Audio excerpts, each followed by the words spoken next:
Good morning, everyone. I've been told we need to stick to a strict 10 a.m. start time because the schedule is so packed today, so I'm sure other people will come in, but I'm going to get things going. My name is Maud Mandel. I'm Dean of the College and Professor of History and Judaic Studies at Brown, and I'm really delighted to welcome students, staff, faculty, and alumni, as well as the wider community, to this forum on the creative process in celebration of Brown's 250th anniversary.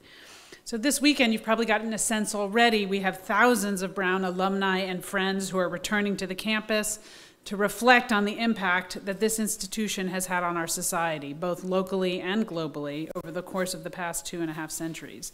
But at the same time, this historic anniversary gives us all the opportunity, a way to imagine ways in which the university can continue to improve lives and prepare graduates for future leadership in the rapidly evolving world.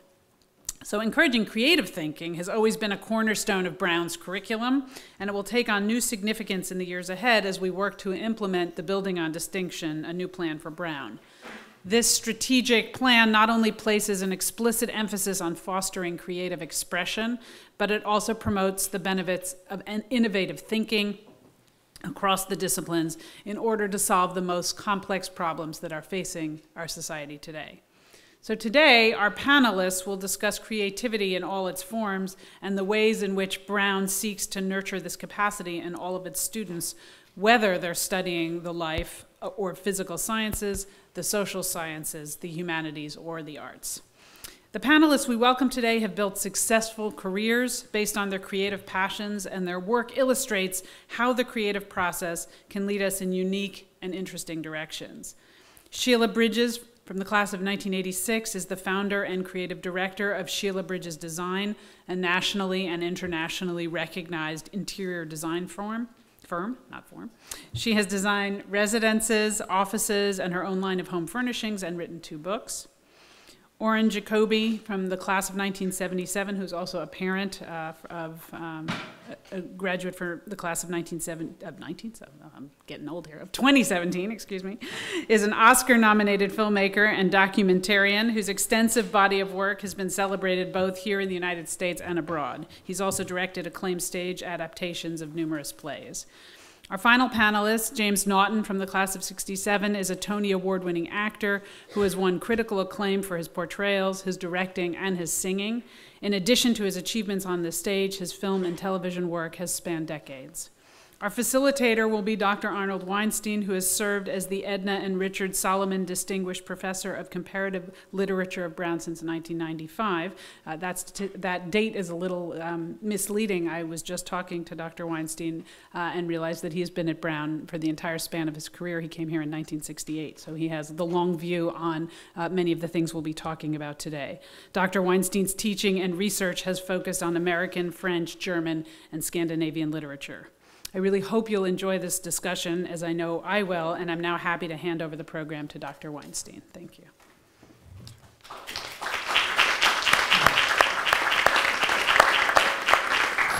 Thank you, Maud. Is this coming through? You can hear it? Okay. I'm going to take a minute. We are under strict orders to move quickly here. But I'm going to take a minute and be a little professorial and say something about creativity, and then say maybe another word or 2 about this wonderful trio of people we have, and then open it up to them, and then eventually open it up to you, and then we'll see where it goes. After all, it's creative, right? There are no binding rules that are going to stop us. I'm quite aware, all too aware, that it's 2014 and we're having this event, but you know this event could have taken place 200 years ago, that it's at the beginning of the 19th century where people really start talking about creativity. It's part of what we call Romanticism. It's a kind of culture with people like Coleridge and others where the imagination is absolutely crucial. If you had asked or told Shakespeare, you know, Mr. Shakespeare, you're a creative genius, he would not have understood you. And if you had told him, by the way, your plays are original, he would have thought you were absolutely insulting, because the point of writing in those days, and of many of the arts, was that you understood the craft, you knew the rules, you weren't necessarily inventing things. Obviously, we are very much in the legacy of this romantic period, and I think the we is a large we. In some sense, it's also, I think, a very powerful American notion that America is a country, this could not have happened, I think, in Europe, where two people working in a garage build a plane. That it's a place, as one of the figures whom Oren knows better than I do, has written in a book, The Invisible Man, where he says America is a culture of tinker thinkers, and he talks about both Edison and Franklin.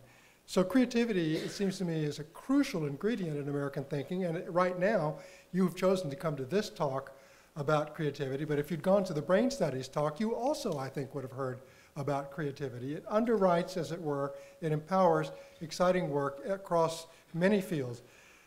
It's American in the sense, too, that I will tell you that if you go to top flight lycées or universities in Europe, you will not find courses on creative writing. The creativity is something that is a much dicier proposition there, and you can even be punished for it in school because you're expected exclusively really to do, at least in some of the schools that I've seen, follow the protocols. So that's part of what is special here, and what's most special, and Maud alluded to that, is that I really think it's inseparable from Brown's signature.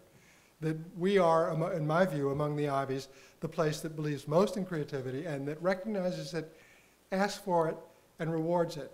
And I think that that's really quite special. So with that in mind, let me say another word about the people we've got here who scarcely need introductions.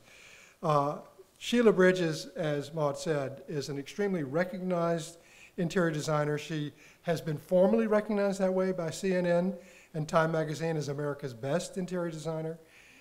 She has published 2 books. Her work has been showcased in many, many different types of museums and other venues. She graduated from Brown in '86, young person here, and we're delighted to have her. Oren Jacoby, who's sitting next to me, was my student decades ago. Oren's work, as Maud said, has been recommended for, or nominated for Oscars. He's both a filmmaker, he's also adapting texts, including the one that I just cited, Ralph Ellison's Invisible Man, and a very recognized performance, a staging of Invisible Man as a play. He's done other films. Sister Rose's Passion won a documentary short film award at the Tribeca.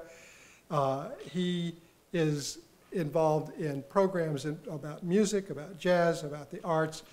So these are people, as you can see, with considerable range, and this leads me to Jim Naughton, who is really something of a Renaissance man, that he is a person who is an actor in every venue, on the stage, in cinema, on television.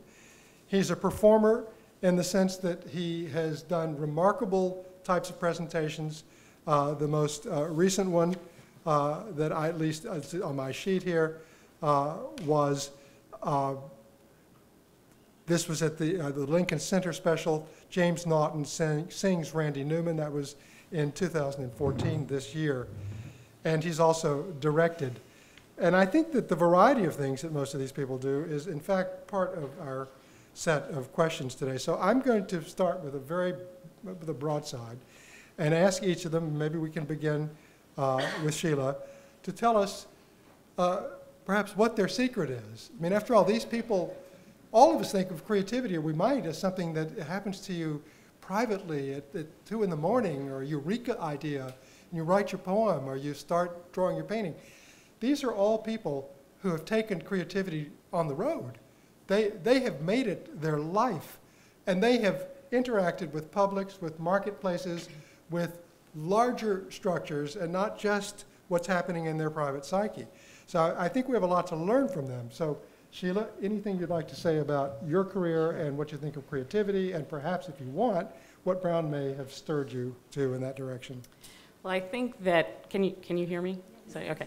I think there's this huge misconception about creativity and probably the creative process, in that people think that either creativity is sort of a gift that's sort of bestowed upon you, or it's you know, in your DNA, and you're sort of either you're creative or you're not. But I think creativity is actually more of a skill set, and it's something that you have to work at a lot. I think most people who are very, very creative initially, or certainly for myself, are inspired by something. It starts with inspiration. But the hard part is really the execution and the work, and it's a lot of hard work, and it really is a process. And the process, at least for what I do for a living, takes a long time. So I think it starts with just the belief that you're actually a creative person, and I think that most people are actually very creative. It's just that most people don't choose to actually work, you know, sort of, or practice or hone that skill set in order to see a project from conception all the way to completion. When I was at Brown, I was actually a sociology major, and a lot of people ask me, well, how did you end up being a designer? And you were a sociology major, that doesn't really add up. And I did go to Parsons School of Design after Brown, but sociology involved a tremendous amount of research, and research is a big part of the creative process, or at least it is for my work. So critical thinking, research, those are two very, very important components in my own creative process. So it's actually not as far as a departure as you might think. Oren? I would very much agree with Sheila's comments about the sort of nuts and bolts aspect of creativity. And it was very interesting to hear Professor Weinstein's reference to the Shakespeare's generation as not thinking of themselves as creative, but as understanding the craft and knowing the rules. I think in my career, in the work I do, process is sort of everything. And sometimes I think of myself more, you know, I rarely sort of put myself in the category and say, I'm a creative person, I'm an artist. If I had to like define what I do, it's more like being a plumbing contractor. It's like I'm helping control the flow of information to a certain elite group who want to, you know, get the flow of information about the subjects that are in documentary films.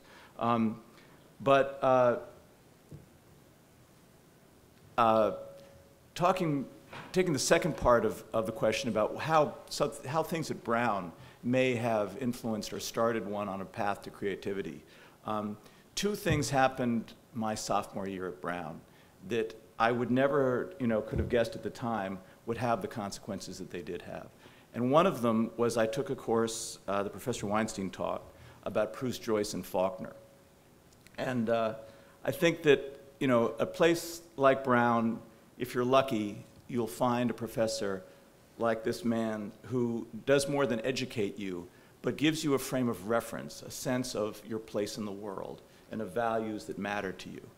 And somehow I was exposed to ideas and an understanding about creativity in the books we read.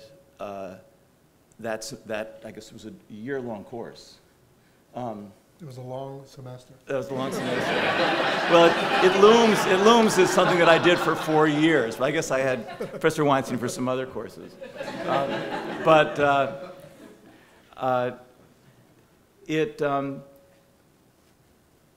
At the time, I wouldn't have thought, well, I'm going to use this somehow, that this is going to affect what I do in my career and how I work and where I'm going in the world. But to make a very different cultural reference than Proust, Joyce, and Faulkner, the Johnny Carson, the television host, for the younger people who are here, he's the guy who used to sit where Jimmy Fallon is sitting today. The last week he was on the air, he invited very special guests, and he sort of was kind of like a king in court, handing down sort of the pearls of wisdom from his career. And I think it was in the last show, I believe he was talking to Bette Midler, and she said something, and he said, gee, I didn't know you did that. And wow, that's a strange part of your past. And then he said, if you're in this business long enough, and by business we'll take the notion of any creative endeavor, you use whatever you've got. Sooner or later you dig down, and anything you've got you end up using. And I remember when I heard that, a light bulb went off, and I thought, oh, that's what I learned from Professor Weinstein. Whatever you've got, you use. If you're a writer, you dig down into this stuff. And I think as a filmmaker, you don't always know where your impulses are coming from. and you don't, you think, oh, well, I picked this subject because I read something about it, or it's important at this moment and people are talking about it or thinking about it. But you're really picking it because it touches something deep in your consciousness. The way the authors of the books that we studied together drew on things that were deep in their consciousness and somehow in the consciousness of other people like them, so that they touch a chord and continue to touch a chord over and over for generation after generation. And I think as a creative person, you try to be attuned to those little things. Jim? That was good, Oren. I know. In trying to figure out what to say to you while I had the opportunity to listen to my colleagues, I've spent 40 years, I guess, being in the telling story business. As an actor, primarily doing it with the subjectivity from my character. And as a director, having a few more tools. But it's all about storytelling. That's what we try to do as directors. We try to figure out the best way to tell the story that the playwright has written, using all the tools. The first time I ever directed a play, which was at the Williamstown Theater Festival about 20 years ago, never having done it before, I sat down with the set designer for the first time. It's one of the most thrilling moments that I've experienced in the theater. Talking to him, I said, what we have here is a play called Philomena. It was written by Edoardo Di Filippo. It was the play upon which the movie Marriage Italian Style with Sophia Loren and Marcello Mastroianni was based. It takes place in Naples, Italy, and it's a big, passionate, romantic comedy. But it's passionate, and it's romantic, and it's in Naples. And I said to the set designer, this thing takes place supposedly in the living room of this Italian house, which means in the 30s or 40s, which means there's going to be a lot of big, clunky, dark Italian furniture in a dark room. And I said, wouldn't it be terrific if we could do, and this is what you call inspiration, wouldn't it be terrific if we could do it maybe outside? Let's say we do it in a courtyard. And so the other rooms, the kitchens and the bedrooms and the other rooms, instead of being off the living room, they're off the courtyard. And it would be outside, so we could get to see sunrises and sunsets and star fields, and we could see the architecture of the buildings, because it's Naples, it's a port city. And he said, and the pediments, I went, yeah, pediments on the windows, and the wrought iron things, and statuary, and plants, bougainvillea, and big, well, I saw the designer go click, click, click, and he said, give me 2 days. And 2 days later, he called me up and says, okay, come on over. So I went over, and he had all these books. And we sat there together on a couch and looked at the pictures of Naples. And I went, yeah, look at the architecture. And that color, all the color of those buildings. He said, yeah, it's called Naples yellow in the paint box for that reason. It really is. That sandstone kind of beautiful yellow color, which when you hit it with moonlight or with sunlight, anyway, that's what we did the show on. And it was fantastic. I'm still so excited about it, and that was 20 years ago. Last weekend, Michael Tucker and Jill Eikenberry, they were a couple that was on the show L.A. Law. They're old friends. I went to Yale Drama School with Jill, so we've been friends a long time. We got in the car and drove to Utica, New York, a place I never thought I would ever go to. But there I was, because we were reading stories for Selected Shorts, which is on NPR on the weekends, and they record them live. I'm going to do it again October 15th at Symphony Space in New York. They'll be celebrating the 30th anniversary. So for me, it's always been about storytelling, both as an actor and as a director. And in the musical evenings that I've put together, Randy Newman show, which came about, it was a Jazz at Lincoln Center show last year, and they decided to shoot it and make a live from Lincoln Center special out of it. But the genesis of it was, I was thinking a year ago, right now, if I'm going to put together another musical show, I'd like to do a show of story songs. I've always been in love with story songs. I mean, they go back to, when I'll gather around, cats, and I'll tell you a story about how to become an all-American boy, and buy you a guitar and put it in tune. That was in the 50s, right? But I was raised on that, so I've always loved the story songs. Now, that's not one of Randy Newman's, and it didn't make it into the show. But how I got to Randy Newman was thinking story songs. I want to do story songs. So maybe I'll do a little Randy, and maybe I'll do a little Tom Waits, and maybe, and I went, wait a minute, maybe I'll just do all Randy. So anyway, that's how that came about. I think I've talked enough now. I pass it back to you, Arnold. I think it's pretty clear that he's not just talking about stories, he's practicing the art in front of our eyes here.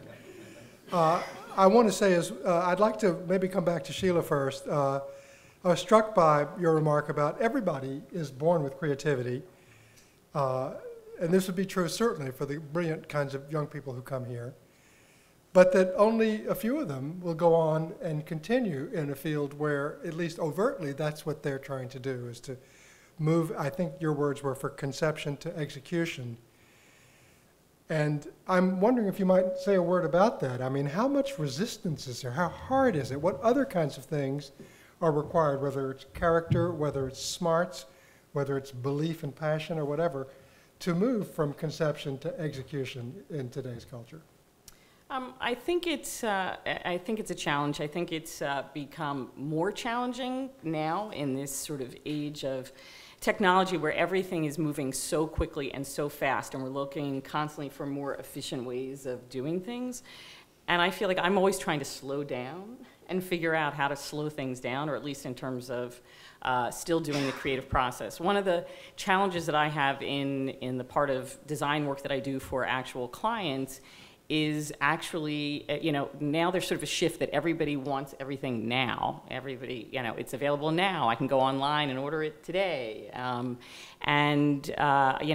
have to try to explain to people that it's a process, and a process actually takes a long time. Most interiors that I design, take anywhere from a year up to several years, depending on the level of detail and customization that we do, but again, that it's a process. So for me, that's one of the big challenges I think that I'm having right now, just kind of in this new age of technology, how to convince people that it's worth being patient, sort of throughout the process. The other thing that I think creativity involves, which is challenging, I think, to a lot of people, is that it involves a lot of risk-taking. And a lot of those risks can be very calculated risks, but you do have to, at some point, once you're kind of inspired by something and maybe that generates a new idea for you, you have to be willing to decide, okay, this is the idea I'm going to move forward with. Maybe there's different stories that you might want to tell, but you at one point have to sort of narrow it down to be one story as opposed to 5 different stories. And it's the same thing with me. For every creative idea I have, or something that actually really does, that I do see to completion, that maybe becomes a product that ends up in like Bed Bath & Beyond or another store, there may have been another 5 things that I started that I didn't see all the way through. So at some point, you have to sort of take a risk. And I guess, some of that is also intuition and just making a commitment to see whatever it is you are inspired by, to kind of see that through in the process. To go back, about Brown and how I felt, how Brown sort of influenced kind of the creative process for me, or I think created a great foundation, is that Brown's curriculum, for me, encouraged risk-taking. There were classes that I took outside of my major and in areas that I didn't necessarily feel comfortable with, and those classes I took for a pass, no fail, as opposed to for a grade. And even though at the time it didn't seem like I was taking a risk, I was taking a risk. And that's something that I have to do every day in my professional life. And again, it's a big part of the creative process. Let me pose a question to Oren. You very sweetly, I didn't pay him to say those things about my course, but you sweetly talked about the fact that early exposure, such as at the university, sort of plant seeds in you, and that later you draw on them. It raises an interesting question about when we know how long it takes sometimes to figure out what has been meaningful to us and what use we might eventually make of it. These things I don't think are immediate at all. I know I see it all the time with students trying to figure out what courses to take, And it's very difficult. We can give surface descriptions of our courses, but it's very hard to gauge what course is actually going to get inside of you and sort of alter or, in some sense, empower the way that you think or lead you perhaps in a new direction. It happens at Brown, but we don't have a map for it, and a lot of it's hit or miss. So, Oren, you feel like you got some of that, so I would like you to respond to sort of two pieces here about, if you have any views about, are you still uncovering things that you were exposed to that come up now and say, wait a minute, this is prismatic, this is something that I can do something with. And also, you mentioned that in making documentary films, you start with a body of information, but then the challenge or the requirement is to somehow persuade particular groups of people that this is a project worth doing, worth funding, et cetera. You want to talk about that piece of it? Okay, let me talk about the first part, and then I'll get around to the money, which is the dreaded topic for all filmmakers. I mentioned that two things happened to me my sophomore year, one being taking Professor Weinstein's course, the other being that my roommate at the time came to me one day and said, look, there's this course that they hadn't announced before, that they've just announced, that the NEH gave Brown money to have a course for Brown students to go down to RISD and learn how to make films with the RISD faculty. And why don't you come? And I said, nah, I'm not really interested. No, come on, he said. You got to come. These are cool guys down at RISD, so let's find out. So I went down with him, and I walked into the room, and something happened. I don't know what it was. Something made me say, well, maybe I should stick around. These seem like an interesting group of people. I like the students that were there. I like the very different approach of what was a creative set of skills and rules that were being taught in that room. Anyway, at the end of that semester, one of the professors from RISD sort of tapped me on the shoulder and said, look, I'm taking a group of RISD kids for this summer program in Rome. And I think the audience here will remember the days of charter flights where you'd buy like, 10 tickets on a plane for a very cheap amount of money, and then everybody would get a bargain to go. And he said, look, I need one more person to fill our charter. I'll give you a scholarship to this program if you'll come and buy your chart, buy one more plane ticket, and we can go on the charter. So I said, okay, what the hell? Summer in Rome, it sounds good, it's free, I'll try it. So this ended up being a chapter that's, to use the words dolce vita would not be far from describing the summer that ensued. It was the golden age of Italian cinema. The way this course worked was we were assigned to hang out on the sets of Italian directors. And working in Rome that summer were Fellini, Pasolini, Bertolucci, Lina Wertmuller. We spent time on the set of Fellini's Casanova, of Lina Wertmuller's Seven Beauties. We met with the editor of 1900, the great Bertolucci film. And then two of the participants in the group then went and visited Pasolini, who was then making his last film. And because he only spoke French, they had to take people who spoke French. So I was lucky enough from Comp Lit to have a little French. So the other student who went with me was Gus Van Sant, who was a RISD student.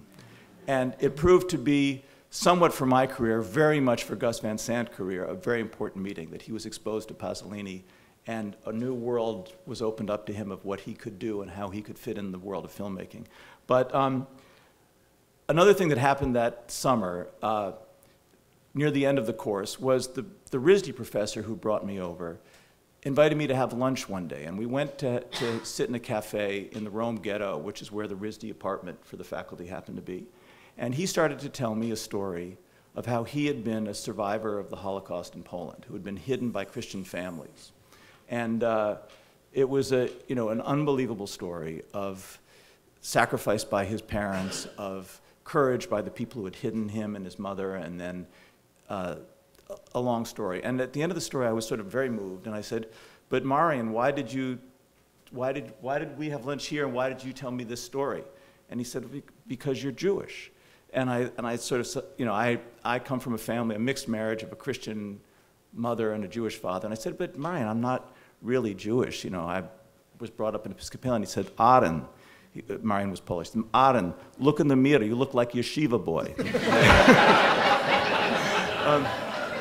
So this was very, disconcerting, and I had all kinds of identity questions to explore, which I didn't deal with for many years. But flash forward 40 years. In 2 weeks, my most recent film is going to be the opening film at the Rome Film Festival.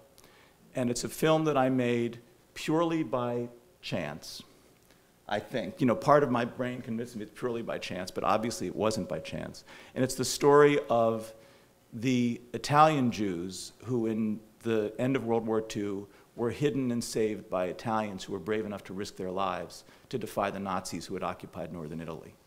And it's being shown on the anniversary, the 71st anniversary of the day the Jews were rounded up in that neighborhood where I sat and heard that story about my friend who'd been a hidden child in the war. So you never know where your stories are going to come from, or why you're doing them, or I got to make this film because my barber introduced me, and this ties into the second part of your story. How do you get funding? You get funding wherever you can, and it's always different, and it's always a struggle. Forgive me for one, I'll tell you one other just very quick thing. When I was a young film student, I saw Orson Welles on TV, and he said he'd spent 5% of his life making movies and 95% of his life making money. And as an arrogant young film student, I thought, well, that's just because Orson Welles is such a difficult personality, and he's so hard to work with, and he pisses everybody off. And then I now realize it's only because he was a genius that it was only 95% of his time raising money, because for everybody else, it's about 99.9% of your time you're raising money. But for this Italian film, I was getting out of my barber chair one day. I just gotten my hair cut. I have a wonderful Italian barber. And as I was getting up, he said, oh, and he introduced me to the next guy who was sitting down, and he said, Joe, I want you to meet this guy, Oren. He's a great filmmaker. And the guy says, that's funny, I need a filmmaker. And this was a hedge fund guy who had read a story in the Wall Street Journal and decided he wanted to make a movie about it. And it ended up being the kernel of the idea that became this film, My Italian Secret, which is opening in a few weeks. What's your barber's number?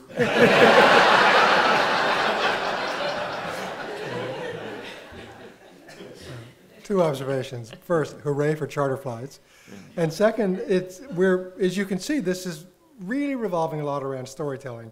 And I think Jim is the guy who has sort of exemplified some of that. And I was wondering if you might, it's interesting, Oren, you make documentaries, and yet information and stories are not the same thing.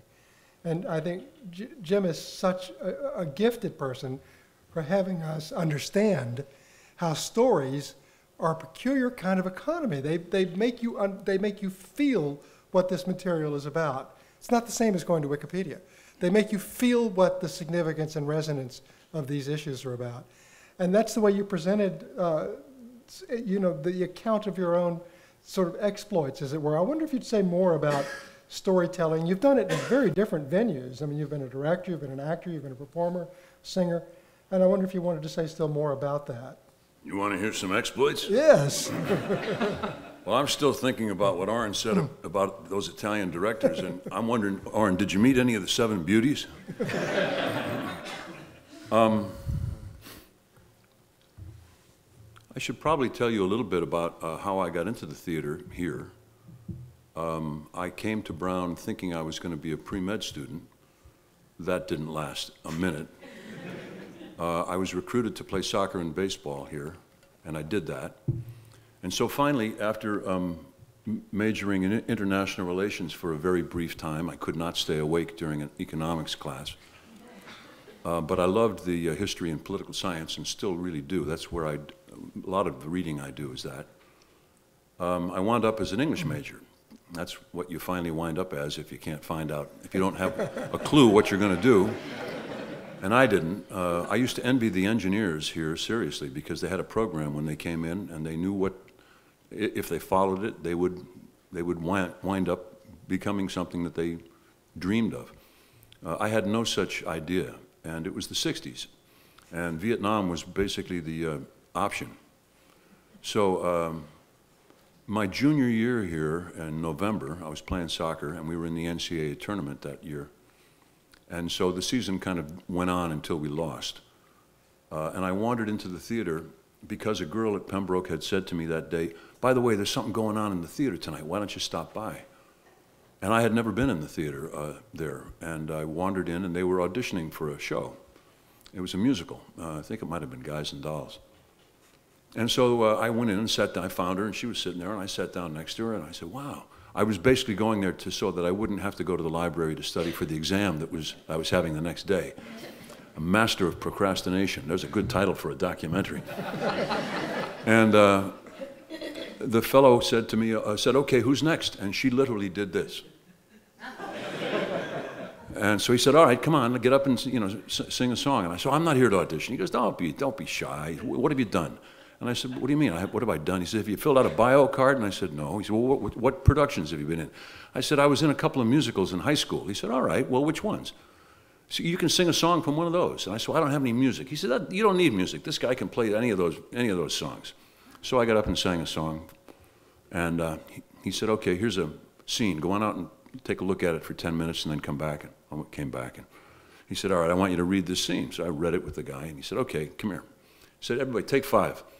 He said, okay, Jim, you've obviously been on the stage before. What are you, a freshman? And I said, no, I'm a junior. And he said, well, where the hell have you been? And I said, I've been playing soccer and baseball. And he said, one of those. He actually did say that. This was the renowned and wonderful Jim Barnhill, who was the theater department for decades, and was part of the English department. There wasn't a theater department. So he said, well, I'd like to offer you a part in the show. And I said, well, I don't think I could do that right now. We couldn't be in rehearsal while I'm playing soccer. And he said, no, you couldn't do both. When it's over, will you come see me? When soccer's over? And I said, okay. Well, I was looking around for a course to take in January after the Christmas vacation. And I had forgotten about him, but I kind of thought, well, I need to satisfy an arts requirement. Maybe a drama thing could do that. So I went over to the English department, and I knocked on his door, and he was there, and he let me in. He sat me down. And just like this, he said to me, you know, Jim, I think if you wanted to, you could do this. And I said, what do you mean, do this? He said, I said, how can you say that? I said, I sang a song and read a two-minute scene. He said, well, I've been doing this for 40 years. He said, I've acted and directed in New York, and I think you could if you want. I said, well, how do I get there from here? He said, you take my course. It's a scene study class. He said, it's like the neighborhood playhouse or the actor's studio. It meets 3 hours in the afternoon, 4 days a week. I said, wow, that's a lot. He said, yes, it is. And a year and a half from now, when you graduate, you go to Yale Drama School. And I said, that's the plan? He goes, that's the plan. Talk about a guy, a teacher, making a profound influence on a young man. He basically said, kid, this is where you belong. And so I did what he said. He didn't tell me you had to audition for Yale. He told me that. I found that out a year later. But I put an audition together, and I did it for him, and he made a couple of suggestions, and I went down. I got into the school. And I started, I went for 3 years there, and then I got hired by the Yale Repertory Theater out of the school. 2 of us from my class did. The other guy was Henry Winkler. And as I say, Jill Eikenberry was in my class, and Ken Howard was a year ahead of me, and Merrill was about 4 or 5 years behind me. But I've been lucky enough to make a living in the business, and it was a lot because of Jim Barnhill and the experience I had right next door at the theater there. Is that a story? That's a story. That's a story.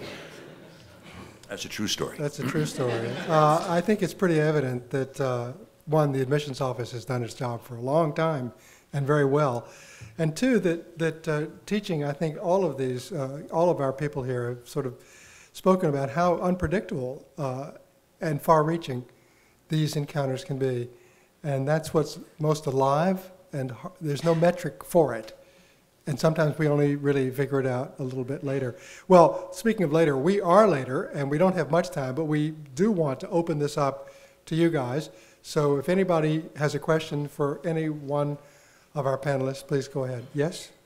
Hi, Oren, you created a wonderful documentary about Brown. I just had a chance to see it. It was being screened at Sales Hall, and I hope everyone has a chance to see it. It's really remarkable, but there's a wonderful, colorful phrase within it, which is constructive irreverence. And it's a nice way of summing up, in general, the Brown spirit. But It was illustrated by the Brown Band in particular, which I thought was great.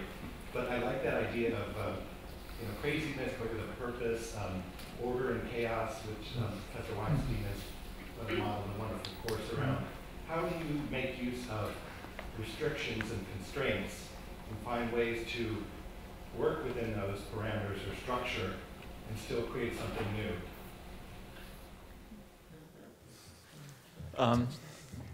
Working within constrictions and constraints. I mean, I think it's like anything else in life. It's like a card game. You're dealt the cards you're dealt, and then you try to play them the best you can. And it comes back to craft. And it also comes back to the team that you have to work with. I mean, we're all in very collaborative endeavors. I mean, Sheila maybe less so, but certainly the theater and film, you rely on people who very selflessly come with, skill set and with a sort of dedication to the project, and you all just sort of put your noses down and you get on with it. I mean, the making of this film that I mentioned that I'm very proud of was a very, very difficult process because I mentioned the very easy way in which the money came to us. Nothing, if something looks too good, it usually, too good to be true, usually it is too good to be true. The money came with the strings attached of people who didn't know anything about the process of making films. Billionaires who had this idea of, oh, let's make a movie, and then did everything they could to make it difficult, to impede the process. And so what you do is you just rely on the way, the process of doing your work, and you try to make people understand that there are rules to make it work, and you just have to stay within those. And then the creativity comes out by itself, kind of. It's like if you're following step A to step B to step C, if you're programmed the right way, hopefully you'll come up with an inventive way to get around the problem instead of just doing, well, let's get it done because that allows us to get from A to B. Maybe that's. Yes? Yeah, I'm curious about the process of breakdown and breakthrough. In my experience, my own personal creative process, I discover that very often I get to the point where I say, I can't do this, even if I've done it 100 times before. And even if I know, another part of me knows that I can do it, there's still that sort of complete despair and then going forward. So my question is that common as an experience of the creative process, and do you have any comments? Who wants to take a crack at that? I think that's pretty typical. I think a lot of times, you'll focus on one idea and keep sort of at it, and it doesn't necessarily, you don't get to the place that you want to. For myself, I always have to take a break from it and step away from the work. I think that's important to do. Revision, I think, is a big part of the creative process. And just, having the flexibility to, again, to sort of step away. And sometimes ideas don't always work just because they come to you sort of in a way, or you keep working at them, trying to force them to work. Sometimes they just don't work. And I think you have to get to the point that you sort of know when to give it a rest. And then sometimes, you come back to, I mean, I've worked on projects, especially if I'm designing maybe a product or something, they just, I don't know, they just didn't work. And then I came back to that same project, a year or two later, and all of a sudden the answer was very, very obvious, and then I could move forward. I have a little something to add to that. Edgar Doctorow, the writer E.L. Doctorow, is a friend, and he told me an amazing story about being really stuck with writer's block at a period in time. He was living in a Victorian house in Westchester, and he sat there in his office up on the top floor of his house all day long for several days, and nothing was coming, and he was trying to write. And finally, he just looked up at the wall, and he started to write what he saw. He was writing about the wall and the architecture of that room and the doorway and the frames and the window frames. And then he started to write about what was on the street and the sidewalks and then the gas lamps that had been on that street at the time that the house had been built. And the next thing he knew, he was writing Ragtime. That is an origin story that is really quite wonderful. Isn't that great? Maybe just one other thought about that. I mean, I think there are 100 reasons every time you're trying to do a project, be it a creative endeavor, to discourage you from doing it. And I remember when I started writing and I found myself procrastinating, I said to myself, well, I can't be a writer. I'm procrastinating. I'm, you know, sharpening the pencils. I'm like going off to read the newspaper. I'm answering my phone calls. Of course, if you ever talk to a writer, a successful writer who's, you know, written books, who's sold screenplays, every writer encounters that. That's part of what is there. And all you do is you come up with strategies to get yourself back in the chair so that start writing about the window. Yes? I just have a comment for Jim Naughton. I'm a friend and former neighbor of Jim Barnhill's. I saw him yesterday. He's 92. He is sharp mentally. He is sharp physically. He walks every day. He's living on Transit Street, and I'm sure he'd love to hear from him. In the house that he's been working on since 1960. Right? Yeah, well, I'm not going to get a chance to see him today, but please give him my love, will you? One last question. Go ahead. Very frankly, I spent a career in creativity. I was a creative director of two of the biggest advertising agencies in the world.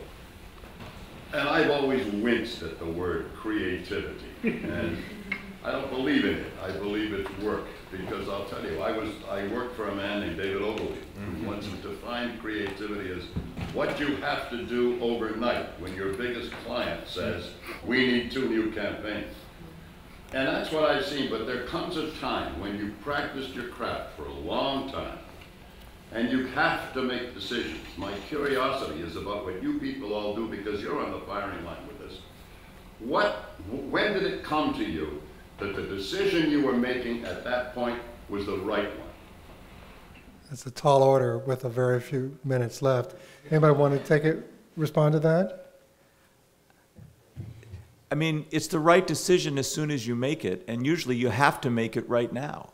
I mean, that's the thing of certainly in movies, it's, you know, when, and Jim, I'm sure you've experienced this, when you're directing a play or directing a movie, and I'm sure you did it when you were doing your ad campaigns, you've got 100 people, 200 people, lots of money on the line, and someone's got to make a decision now, because the longer you put it off, you know it's going to cost you more money tomorrow. If you don't make it now, it's going to be much harder the next day. There comes a time when, with your experience, you now feel the confidence in that decision, and that's my question really. When you say, this is what I'm going to do, and I think it's right, or I know it's right. I don't know if you ever know. You don't ever know, but you don't ever know. Yeah, I'm not sure. I'm not sure you ever know that it's right. We're just trying, you know. Yeah, I mean, I think you just, again, sometimes it's about just making the commitment. And again, if you're in the position and everyone is looking for you to solve the problem or to make the decision, you know, you just have to do, you know, you have to do it. And then you maybe retrospectively convince yourself that it was the right decision or sometimes you know, sometimes you do make a decision in which you look back on later and say, well, I got away with it, but it maybe, you know, that maybe wasn't the best decision. And sometimes you go, what was I thinking? You know, Mike Nichols, I did a play with him, and this is kind of an amazing experience. He and Elaine May playing George and Martha in Who's Afraid of Virginia Woolf, and Swoosie Kurtz played Honey and I played Nick. This was in the late 70s, and Mike was not capable of, you know how you have to get the A block in place, and then you can put the B block on top of it, you know, and then the C block. As you're telling the story, well, if there was a big emotional moment that was supposed to happen, and that was like the B block, Mike, if he didn't have it, he couldn't get to C. When we didn't ever rehearse the third act because we couldn't get past, and we had to go on. And what actors normally do in that situation is you go, okay, I'm not quite sure what this moment is, this big explosion thing, but something here is going to happen. So let's move on, and I'll figure that out, you know, over the course of the rest of the week or two. But he couldn't do that, and so we were stuck at that spot. We'd get to that spot, and then we'd get stuck. But, that's what you have to do. You have to kind of go, well, I'm not sure what's going on here, but we'll figure it out. But I don't want to hold everything up. So, we do that in every walk of life. We're not quite, but he was not capable of that. It was interesting. I think we've come to the third act. And I also think that we've reached something of a conclusion. I don't think this ends up being stuck. So I'm very grateful to my panelists, and thanks to you for coming and for your questions.